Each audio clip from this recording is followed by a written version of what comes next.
Good afternoon, and welcome back to Bald Feather Bets. So, we'll do a quick recap of the Sugar Bowl, take a look at the two games that we have going today, and then a little bit of preview talk for the college football semifinals that we have coming up. First, please make sure you are supporting our channel. Subscribe, notifications on, like, share, comment on this video, anything that we can do to increase our number of subscriptions. That's really how we measure our success, engage our support, and just make sure that we're reaching as many people as possible. So a quick recap of the Sugar Bowl, where we had Georgia 0-5, 5 units on that one. Like I told you guys, that was the hardest one to pick. 23-10 final, but obviously some key moments early that kind of shaped that one. Really was surprised at how well Gunnar Stockton played. If you're a Georgia fan, that actually kind of has to give you a little bit of hope going into next year. He did not get any help from his team, my goodness. But big things, Georgia moving early, looking like the better team early, get down in the red zone, fumble by ETN. So they come away with 0 points when they could have either came away with 3 or 7 there. They have the big pass play to Mims down the sideline, and then very famous. I feel bad for that kid. ESPN kept showing him on the screen. Like, it could have happened to anyone, man. He was in the white by about that much. Ref trips over him. They get a 15-yard penalty that calls that back. So it ends up being 3 instead of 7. And then obviously right before the half, really the middle, you call it the middle 4, right? You call it the middle 8. So 4 minutes at the end of the first half, 4 minutes at the beginning of the second half. It was really like the middle 30 seconds on either side of the half.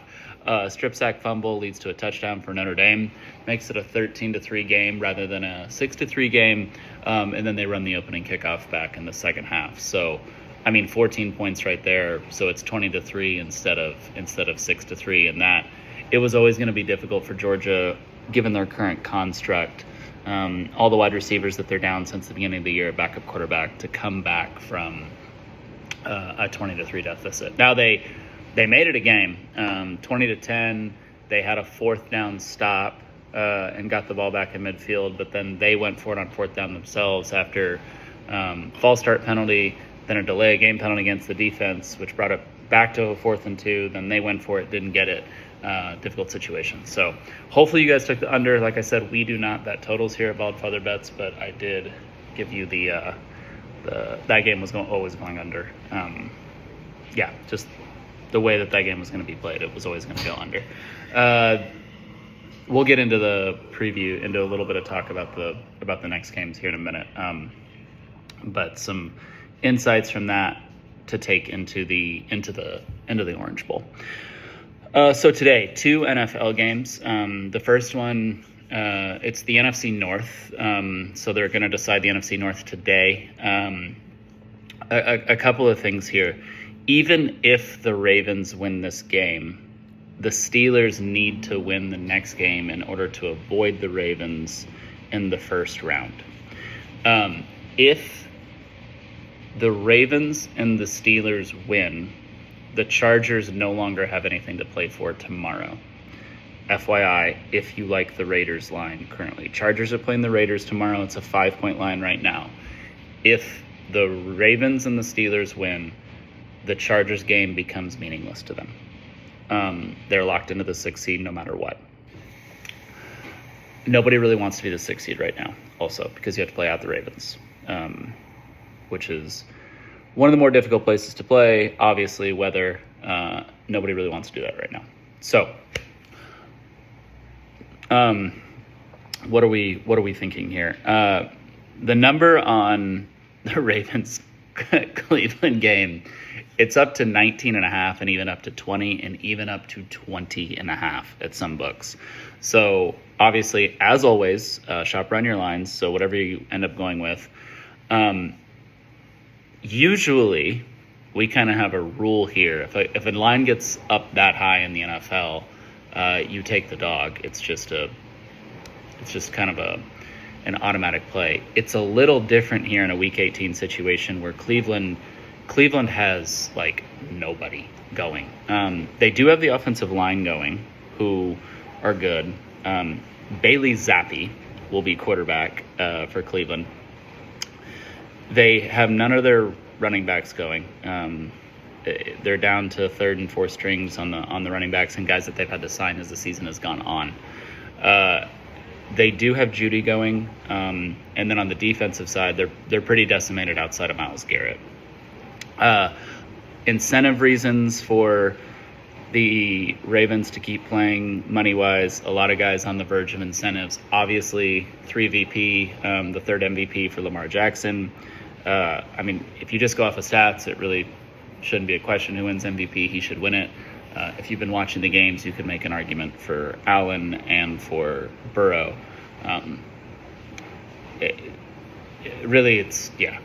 I mean, all three of those guys have just been unreal. And you can make an argument for Saquon, too, because he's a 2,000-yard rusher in 16 games, not in 17. Anyway, we're going to lay it with the Ravens, mainly due to the injury situation and they're not opt-outs, but who isn't going for the Browns. I really wish the Browns were still playing DTR, because DTR is not an NFL quarterback. But they just couldn't trot that out there again. Zappi does give you a bit more than DTR does. He has, there were times at New England, he has an arm. He can throw a more accurate and better ball than DTR. He doesn't give you the scramble ability, but his upside in the passing game is much higher than his downside in the scramble ability versus versus DTR for Bailey Zappi. And he isn't immobile. I want to make that known. He isn't DTR when it comes to scrambling, but he is not immobile. He's not Tom Brady back there. In more ways than one, he's not Tom Brady back there. But this Browns team is, rough year for them. We're going to lay it with the Ravens. So, unit-wise, guys, this week is, I'm going to give a unit, but this week is pick your units the way that you guys feel them. This is a minimum unit play for us, which is 2 at this current point in time. So I would say whatever your min unit play is right now is what it should be. So 2 units on that for our side. Then in the second game, huge game here. Bengals have to have it in order to continue to have a chance in the division. They're playing at the Steelers. Steelers coming off a 3-game losing streak. And those 3 games they played in 11 days, they lost every single one of them. And they seem to maybe have some locker room issues. People are interviewing different people. I mean, things don't look great for the Steelers. Tomlin seemed pretty disgusted at the press conference. Division game for the Steelers, plus points, coming off of all this stuff against a Bengals team, which their defense has been doing enough, is what I would say recently. But I still don't love it for the Bengals. I love Joe Burrow. Selfishly, I hope they get in the playoffs. I just don't think they will. I don't think Denver's going to drop that game to Kansas City, who's literally playing 22 backups. And I don't think that their defense is going to continuously hold up. And the Steelers, they need something headed into the postseason. I like the Steelers here plus the 3. I actually like this one a bit more. I like this one for 3 units.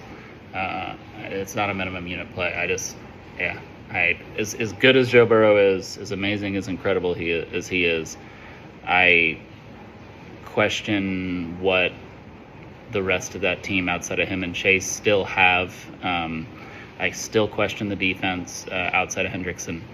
And, I mean, if Tomlin loses 4 games in a row to end the season, okay, so be it. I think the odds are that he won't.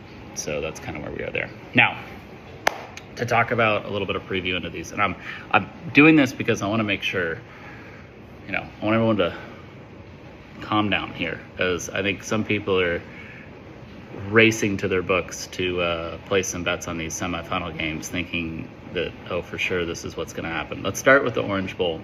A little bit less of people losing their minds in this one. So Right now, lines are at 1.5, and 2. Notre Dame favored.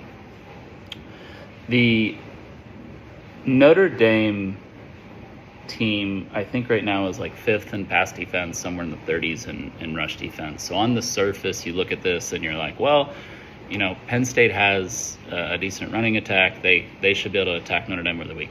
Wrong. I don't care what Notre Dame's pass defense is ranked. They're not good. Go back and watch the USC game where they won 49-35 and had 2 pick sixes. Both pick sixes occurring in the end zone. So USC had driven all the way down the field on those. Look at how many pass yards they gave up to that USC team. They finally went up against a competent passing attack that had players that were as athletic and big as they are on the defensive side. This Notre Dame team is susceptible through the air. Look at some of the plays Gunnar Stockton had against them in the depleted Georgia wide receiver core. That is where you get this Notre Dame team. They are the rushing attack was a bit, I would say,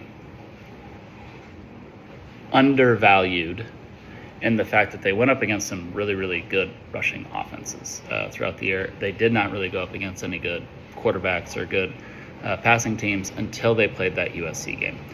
I actually think that the matchup is difficult for Penn State. If you were to get Notre Dame, you really needed that elite, passing attack. And Penn State doesn't have it. They don't have the wide receivers. They have Warren at tight end. Wallace is a good wide receiver, but he's nothing that's going to make people in the NFL jump up and down. And it's funny because Notre Dame may get all the way to the title without really having to play an elite passing attack until they get to the title game. Does that mean that we are picking Notre Dame here? No. There's other factors in this game. The Mills injury did not really show its head against Georgia. That doesn't mean that he's still not injured. He's not coming back against Penn State. He will still be out. So they will be going up against Allen and Singleton in the rush game without him. And if Penn State is able to run the ball and then do play action off of that, this game's over. Notre Dame will not win. This is the best defense that Notre Dame will face as long as Carter plays. Franklin was pretty coy with it, honestly, in the first press conference. I watched it. I don't know. I couldn't get a read off of him as to how significant this Carter injury is. But he did not come back in that Fiesta Bowl at all. He didn't even test it for him to come back. He didn't even come in for one play and see, can I do it? And the way Franklin said he was like, it all depends on if he can do it. You guys should go watch it. Franklin, he's very coy with it. So it's like, clearly if he goes, he won't be 100%. It's a shoulder thing. I would imagine there's a chance he needs surgery, but it's like, well, you maybe can play before you get the surgery. It's going to be a pain tolerance issue, and then can you make it worse while you're playing?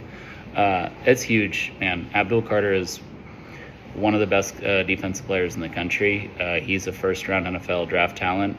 He's a significant force off the edge. You saw when Boise State got down and then they really needed to pass. Maddox had all day back there because Penn State didn't have another up. They don't have Chap Robinson on the other side anymore. So it's a huge question mark is what I would say.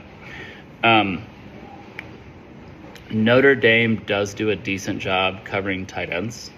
So that's something to have in the kind of back of your mind. And there is a coaching aspect here, obviously, of people are going to trust Freeman over Franklin, especially after how Freeman outcoached Kirby in several instances in that game. The running everybody off, running back on, getting the offsides penalty. It was very good. It was genius. People need to calm down a little bit. They're acting like it was, Sean Payton doing an onside kick in the Super Bowl. Good. It was good. Everybody needs to relax a little bit. If Georgia still defended it, like Kirby didn't do anything against it. Like he still understood that because they were substituting, he could run, he could change out his players. He did that. You could argue he could have taken a little bit longer time to do it, and then forced Notre Dame to burn the timeout. But it worked. Georgia jumped off sides. I don't know if that's really a lack of coaching or discipline or whatever.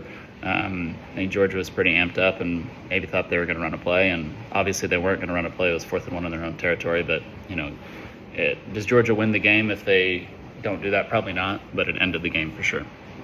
So anyway, there's obviously the coaching aspect here heading into this game where people are going to trust Franklin a lot more than Penn State.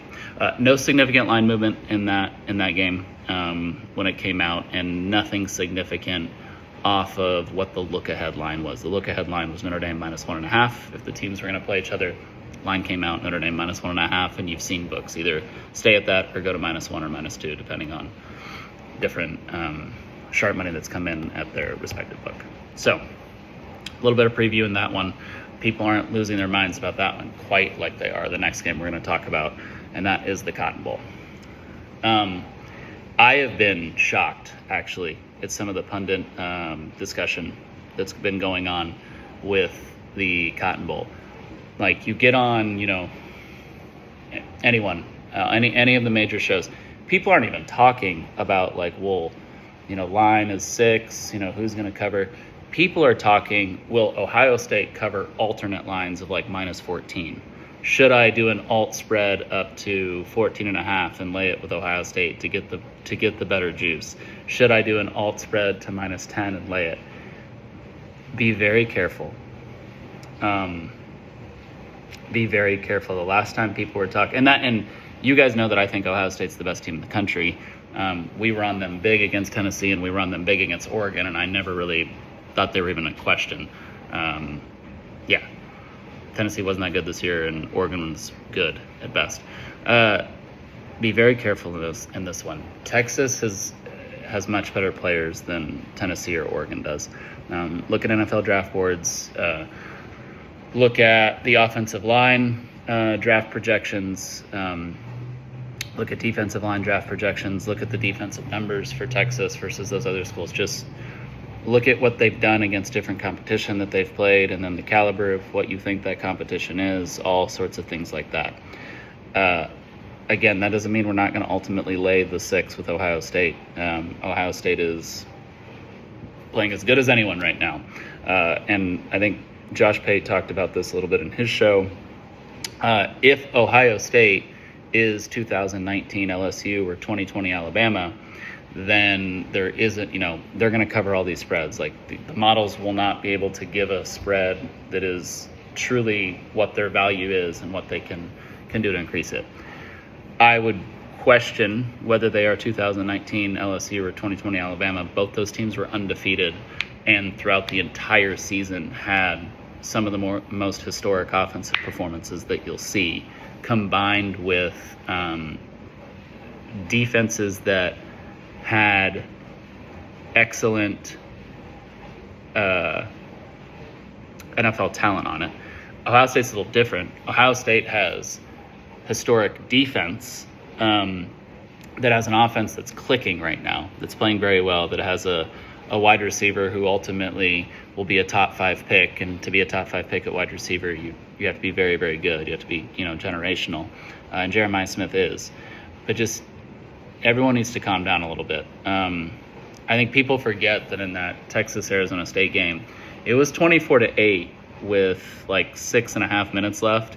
And Arizona State's going for 4th and 2, and they throw a halfback pass that was very much a miracle play, and they got it. And that happens sometimes, and then that changed the whole complexion of that game. The juice changed, momentum changed, and people who think that momentum doesn't exist in sports have never played sports. It does, and it changed the whole aspect of that game. But if Manny Muhammad just bats that ball down, because he was right there, he just didn't make a play on it. If he bats that ball down, turnover on downs, Texas gets the ball midfield, they probably go down and score again, 31-6 or 27-6, and I mean it's game over at that point. 31-8 or 27-8, it's game over at that point. So just careful. If you want to do it, you want to go out and alt spread Ohio State to -10 or -14 and and lay it and get a big payday, you may get it. Like I said, if they're 2019 LSU or 2020 Alabama, then they're going to cover it, and you're going to get a big payday. I question that they are, and I also question the gap in perceived talent between Ohio State and Texas. The gap in talent is not all that much. Texas is significantly better on the offensive line. Not a little bit. Like, the gap on the offensive line is bigger than the gap between Ohio State's wide receivers and Texas's wide receivers. The gap in the offensive line is bigger than the gap between Ohio State's safeties and Texas's safeties. So, and at the end of the day, you can talk about Quinn, not living up to his potential a lot of times, all that stuff. Quinn's a better quarterback than Will Howard. Quinn is a better quarterback than Will Howard. And when they get drafted in the NFL will value Quinn much higher than they value Will Howard. I've watched Will Howard since his days at Kansas State. Will Howard, when he's on, is very good. He's a better athlete than people give him credit for. He's bigger than people give him credit for. He can run you over. Will Howard is pick prone for sure. He will throw 3 picks in a game. He'll give you 4 touchdowns in that same game, but he will throw 3 picks in it. And, he avoided that against Tennessee, who had a very susceptible secondary. Tennessee was not good in the secondary. And he avoided against Oregon, who I think the entire Oregon defense has been overrated all year long. Not just the secondary, not the defense. The entire thing has not. They haven't impressed me all year long. So that's why we were on Ohio State against Oregon. I didn't think their defense would be able to hold up. Texas has the number 2 defense in the country. It's very clear. Ohio State 1, Texas 2, and then there's a gap before you get to whoever you want to argue for 3 and 4. So, and again, this isn't saying that we're going to pick Texas. We haven't made a play on this yet. It is cautioning people against getting ahead of themselves right now with the whole Ohio State's the greatest thing to ever exist in football. One of the interesting things about that game as well, it would appear that outside of the 2 offensive linemen that Ohio State lost for the season, we're going to have healthy sides on both teams, which is great. Texas has been battling injuries with their offensive line. Cam Williams, Jake Majors, and then Kelvin Banks Jr. had a re-aggravation of an injury against ASU. Looks like they're all going to be healthy. And Isaiah Bond, deep threat wide receiver for Texas, looks like he should be healthy. Henderson has always had injury-prone times and injury issues at Ohio State. He looks like he's completely healthy right now. Ibuka, Tate, Jeremiah Smith, all healthy.